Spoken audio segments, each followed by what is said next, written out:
एक गांव में सीमा नाम की एक औरत रहा करती थी। वो बदसूरत और गरीब थी, जिसके कारण वो गांव के बाहर ही रहा करती थी। गांव वाले उसे गांव के अंदर नहीं आने देते थे। एक दिन वो पानी लेने हैंडपंप पर आती है। गांव वाले भी हैंडपंप के पास ही खड़े होते हैं। जैसे ही सीमा हैंडपंप पर पानी भरने लगती है, अरे सीमा, चल भाग यहाँ से, मना किया है ना पानी भरने से। पता नहीं इस हैंडपंप पर केवल गांव वाले ही पानी भर सकते हैं। दीनू भैया, मुझे बहुत प्यास लगी है। कई दिनों से मैं पानी नहीं पी पाई हूँ, कृपया पानी भरने दो मुझे। लेकिन गांव वाले और दीनू सीमा को वहां से पानी नहीं लेने देते और भगा देते हैं। सीमा रोते हुए घर पहुंचती है। हे भगवान, कैसा शैतानों का गांव है ये। एक औरत मरती है तो मरे, इनको कोई फर्क नहीं पड़ता, पानी भी नहीं पीने देते। हे भगवान, कितना गला सूख रहा है मेरा, मुझे चक्कर आ रहे हैं। उस रात पानी ना मिलने की वजह से सीमा की मौत हो जाती है। अगले कई दिनों तक सीमा को बाहर ना देखकर गांव में रेनू और पूजा नाम की औरतें बात कर रही होती हैं। अरे बहनों, बहुत दिनों से उस सिमवा नहीं दिखत है, गांव छोड़ के चली गई है का? अब हम का जाने बहन, हमहू के काफी दिनों से दिखत नहीं है। एक तो हम सब की मर्द ना जाने उसे काहे इतना चिढ़त है। वो लोग ऐसी बातें कर ही रही होती है कि तभी दीनू और राजा नाम के गांव वाले भी वहां आ जाते हैं। दीनू भैया, हम कहते कि उस सीमा नहीं दिखत है कई दिन से, जरा देखा तो सही, क्या हुआ उसको? रेनू के इस तरह कहने से दीनू और राजा सीमा के घर पहुंचते हैं। सीमा के घर से बहुत गंदी बदबू आ रही होती है। अरे दीनू भैया, देखो ना कितनी गंदी बदबू आ रही है, मैं तो अंदर नहीं जाने वाला। फिर दीनू अकेला ही घर के अंदर चला जाता है और उसे वहाँ पर सीमा की लाश मिलती है, जो कई दिनों से सड़ रही होती है। अरे राजा, यहाँ आवा हो, देखा ई सिमुआ तो गई, मर गई हो, किसी की लाश की बदबू आवत रही हो। बहुत बदबू है भाई। उसके बाद दीनू और राजा गांव के बाकी लोगों को वहां बुला लेते हैं और सीमा की लाश का अंतिम संस्कार कर देते हैं। तभी वहां पर एक पागल साधु आता है, शरीर पर मिट्टी लगी होती है।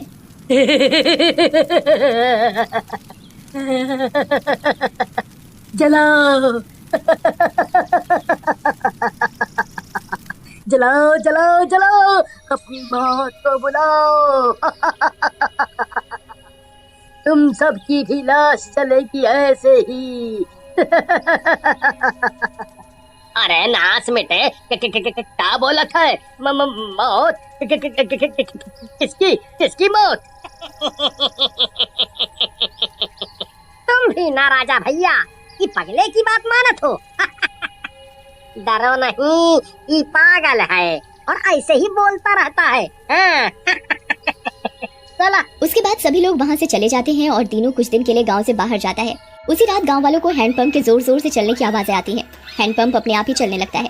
गांव वाले डर के मारे घर से नहीं निकलते। अगली सुबह रेनू और पूजा मिलती हैं।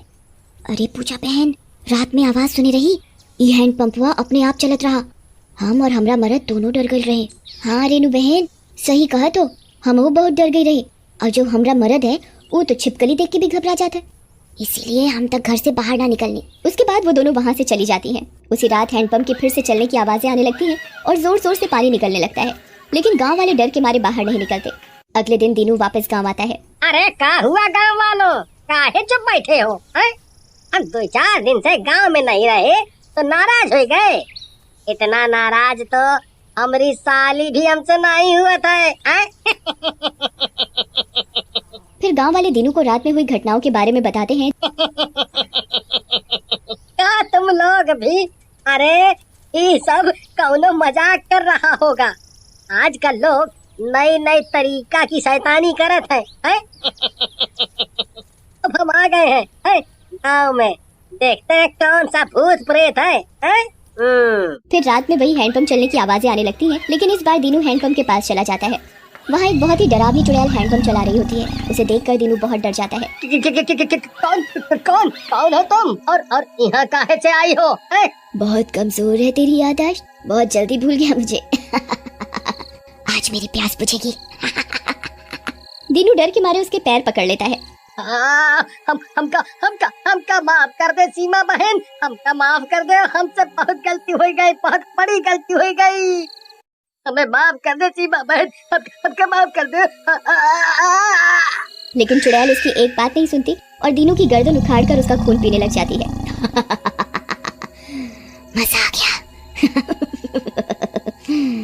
आज प्यास बुझी है मेरी, पूरे गांव का खून पी जाऊंगी। अगली सुबह रेनू और पूजा पानी भरने के लिए हैंडपंप पर आती हैं। हैंडपंप के चारों तरफ खून फैला होता है।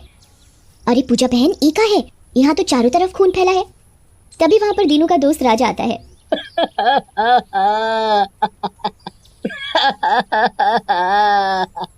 हमका लागत है कि दीनू का खून है। हम कल ही इसको समझावत रहे कि ज्यादा होशियार ना बनो, लेकिन हमारी बात नहीं सुने। देखो ना भौजी, निपट गया दीनू, निपट गया। सही कहा तो राजा भैया, लेकिन क्या कर सकते हैं।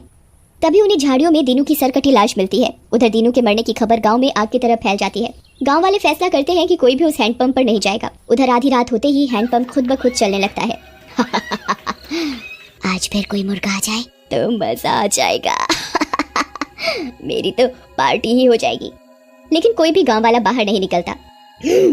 लगता है ये गांव वाले ज्यादा ही होशियार बन रहे हैं, बाहर नहीं आ रहे, लेकिन मैं इन्हें नहीं छोड़ूंगी। उधर गांव वाले दूसरे हैंडपंप से पानी लेने लगते हैं। ना जाने कौन सी बला पीछे लग गई, इसके कारण तो जिंदगी नरक हुए जा रही है। सही कहा तो भौजी, देखो ना इतना दूर से पानी लाए के पड़ रहा है। उसी रात राजा को प्यास लगती है और वो पानी लेने दूसरे वाले हैंडपंप पर जाता है। इसे पानी भर लाई, नहीं तो क्या पता उस ससुरी चुड़ैल यहाँ भी आ जाए। राजा पानी भरी रहा होता है कि तभी चुड़ैल वहाँ आ जाती है। क्या राजा भैया, क्या सोचे थे कि बच जाओगे? तुम चाहे जितने हैंडपंप गड़वा लो, जब तक मैं अपनी प्यास ना बुझा लूं, मैं किसी को जिंदा नहीं छोड़ने वाली। ऐसा कहकर चुड़ैल राजा की गर्दन उखाड़कर उसका खून पीने लग जाती है। अगली सुबह गांव वालों को राजा की मौत का पता चलता है। गांव वाले डर जाते हैं और एक जगह इकट्ठा होकर उससे निपटने की योजना बनाते हैं। देखो भाई, हमका तो लागत है ई कौनो चुड़ैल या शैतान का काम है, जो रोज रात को यहाँ आवत है। सही कहा तो सरपंच जी, ये कौनो बाहरी शक्ति है जो कहीं से आ गई है और गांव वालों के पीछे पड़ गई है। तभी वहाँ वही पागल साधु आ जाता है। क्या बोला तुमने, बाहरी शक्ति? मूर्खो, ये तुम्हारे पुराने कर्म हैं जो तुम्हारे आगे आ रहे हैं। एक औरत को प्यासा मारा था ना तुम सबने,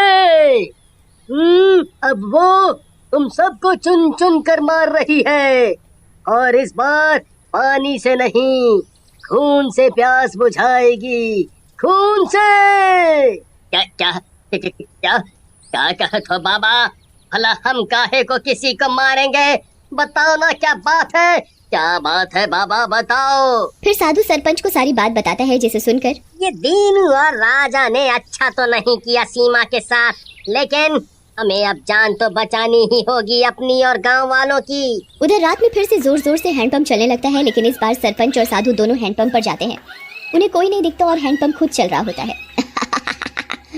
अच्छा, तो आज तुम दोनों आए हो मरने के लिए? आज मजा आ जाएगा, दो शिकार। चुड़ैल उन दोनों के पीछे खड़ी होती है।